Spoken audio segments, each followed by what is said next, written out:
Hi, Lou Manzo here with you again. Hope you are all faring well as we're getting through this. Before I bring my guests in today, I wanted to just touch on a couple of things. First and foremost, as we're at a point right now where I'm having a lot of conversations, especially with business owners, about what that next step is going to be and the opening up of businesses and so forth. And that's the obvious thing that's we're seeing because of what's happening with the numbers. And these are good things. It's what we where we want to get to. But I want to stress right now that it's paramount that we stay the course for these next 2 weeks from today is May 1st.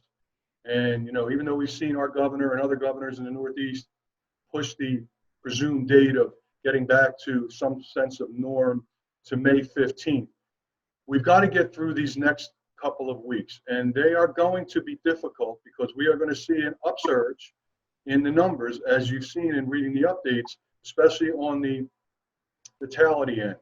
And that's the back end of this curve. See, the front end of the curve is positive test, which we're seeing. Hopefully they will maintain this trend of flattening out, but we need to continue to stay the course on this for these next couple of weeks. So even though there's a lot of talk about that as far as business opening and so forth, we want to just stay the course and focus on the health aspect of this. That said, I'm in close contact with our 5th District representatives in Trenton.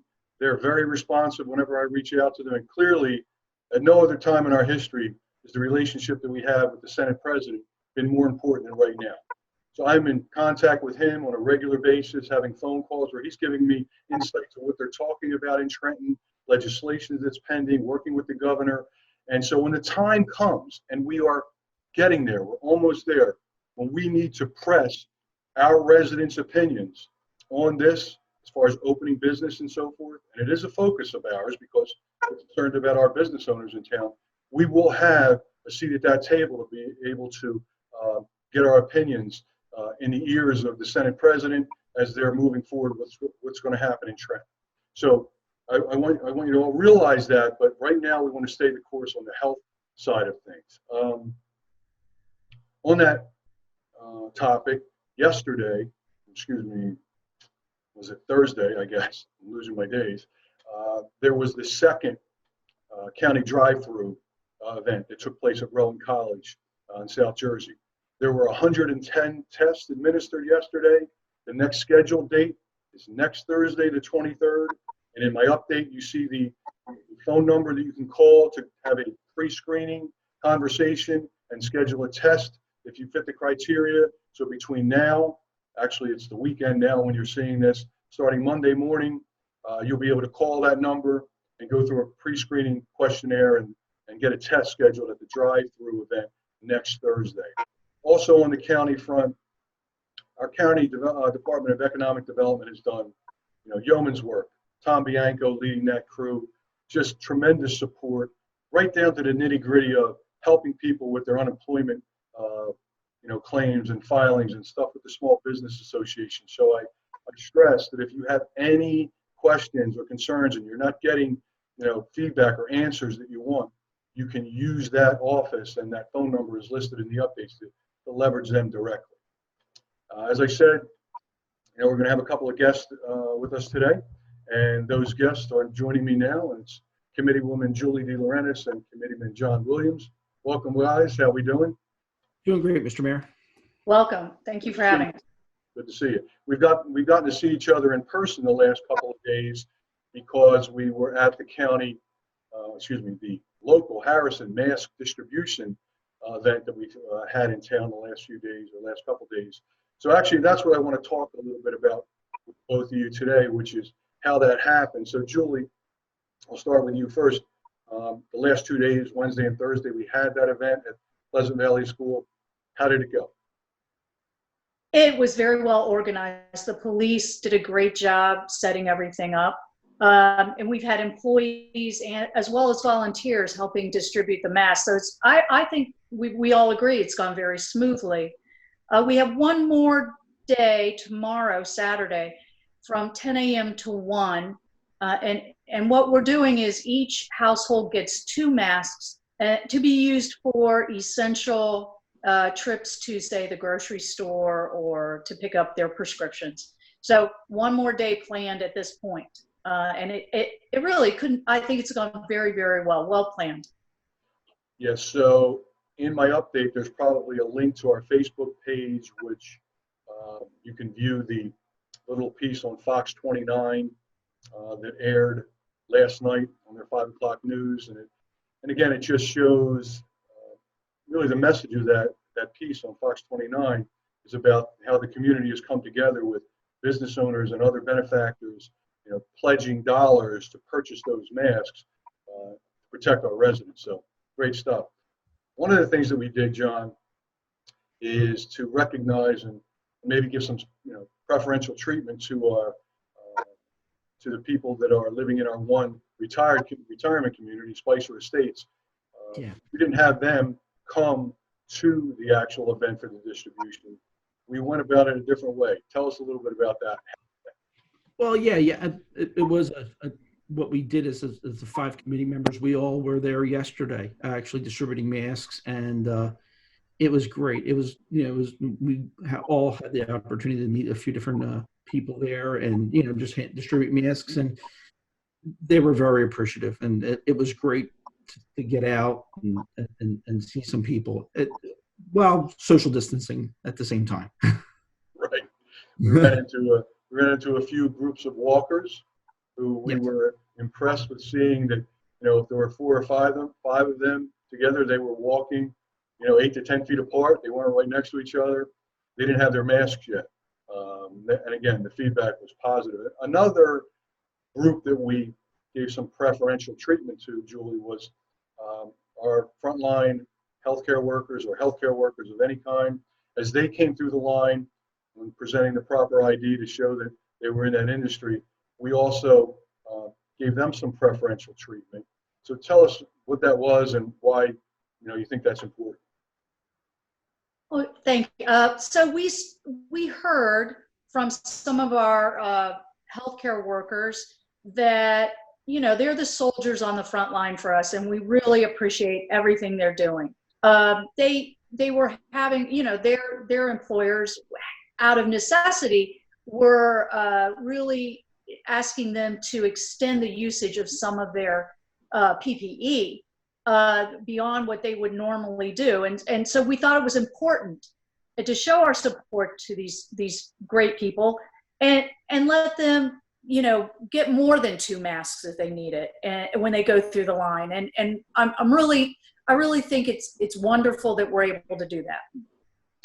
Yeah, I mean, if I just recap the week before, which is last week, we had the initial purchase of masks wasn't the masks at the resident distribution event. It was a 5,000 batch,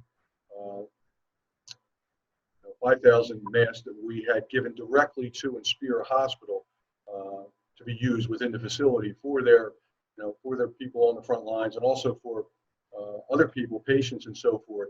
So we had kind of addressed that, but the frontline healthcare workers, we did show that preferential treatment. And John, I'm going to give you the opportunity if there's anything you want to say directly to those soldiers on the front line at this point. The biggest thing I want to say is we're here for you, and you truly are the soldiers on the front line. And we thought of you, as much as we could in this regard. And if there's something more that we can do with masks or whatever, please let us know. That it's whatever we can do to help. We recognize your sacrifice, and you're out there, and we understand that. And we're used to public service and volunteering and working with volunteers, but Julie, this is a horse of a different color. Here's the difference. Go ahead. We've never seen anything like this. I don't. None of us have, and something that makes this very different is that there's no, we've done a lot of different events, ongoing volunteering. This has no timeline, no set timeline. And we're all trying, it's very fluid. We're trying to figure it out. We're getting new executive orders every other day from our governor, and we're working within those guidelines. And what I'm so impressed with is our community, as usual, comes together to work together to get what needs to be done and to keep everybody safe. And I think we're doing an excellent job. Yeah, that's that's an interesting point you bring up with the governor's executive order. I mean, these are unprecedented times on a lot of levels, and even when it comes to the process of government working in conjunction with higher levels, federal, state, county, and then down to the local level. Let's face it, at the local level, we're really just implementing and facilitating directives and orders that we're getting from above. And a couple of aside references I'll make right now. I've had questions like this and concerning, for example, the continuation of projects at home, whether it's a pool or a outside addition being done. And the governor's order, which we have to follow by law, is that as of a week ago, last Friday, we were not able to issue any new permits. So anything that was already in process could continue. So if you see work being done at a neighbor or on a construction site, those were ongoing projects. If you're seeking to get permits right now, it's really not up to us. We have to follow the letter of the law from the governor's order, and we cannot issue permits. So it's unique in so many ways, and part of it is, for the first time ever, government stepping in and basically kind of dictating our day-to-day life, which is goes against the grain of what our democracy is. However, we're doing that, and we're doing it well because of the unprecedented health threat here.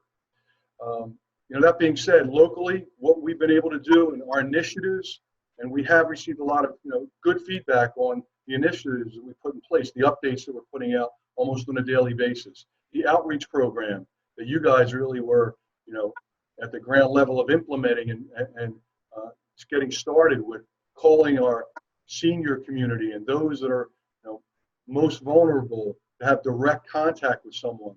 Other programs beyond the mass program that are going to get rolled out going forward are, and you'll hear about them, is the Digital Main Street, we're calling it, which is an attempt on our part to do whatever we can to help our local businesses. So starting Monday next week is going to be Restaurant Week. And, John, I know that we've been talking a lot about this. There's other aspects of this. Give us some insight on your perspective of the initiatives we put in place, the whys and wheres and why and howevers and so forth, and especially on that Restaurant Week through Digital Main Street that we're going to roll out. Why is that important? It's important because we're a community, and we have business owners that live in town. We have businesses that are operating, and we have a great resident base here, and it's about getting supporting our local businesses and just helping everyone out. And that's what we're trying to do. We're trying to promote our businesses to for business, because they're having a really tough time. They've had challenges, and we want to say thanks to them. They're employing people. They're doing things in our community, and it's just going along those lines of helping our community out, and it's a very natural thing. Yeah, look, we're all in our own situation that we're dealing with. It could be that we've gotten laid off, that our own personal business is suffering. We're all dealing with that, and we're trying to take advantage of the federal and state programs that are coming down the line, and that's what we're helping get the word out on. But also, our local businesses who we've come to love, the restaurants and then the merchants. Going forward, a week after next, we'll be focused on the merchants more. A style week, we're calling it, and there'll be more word on that as we get closer. But I'm asking right now, all of our residents, if in the position to do so, next week being Restaurant Week, purchase a meal or two during the week from all of the, wonderful businesses that are part of our community. They're going to be listed on that landing page of Restaurant Week, where you can order and pick up or get delivered a meal.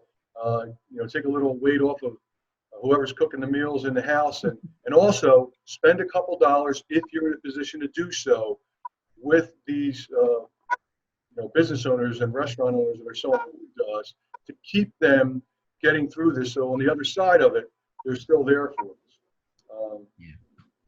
Before we close, any closing comments or thoughts, John? it's challenging times. As Julie had said, it's something new for all of us that we're experiencing, and there's this time will pass, and we'll get through this, and as a community, we'll get past this. I know we will. We just need to do the things that we need to be doing right now, listening to our national, local, and state officials, and we'll get past this. And we'll move on. There's another side to this. Julie? So I guess I just want to say to residents and businesses alike that we are here for you. We're here to support you and to serve you. And, we're going to keep moving forward, which is very important on a personal level as well as a professional level. So we're going to hang together, and we're going to keep doing what we've been doing, and we'll get through this. Yeah, so, I'll just put a cherry on top of that and say to everybody, now more than ever, we're proving that we're one community, one family, Harrison strong. Take care. Harrison. Oh. We'll see you soon.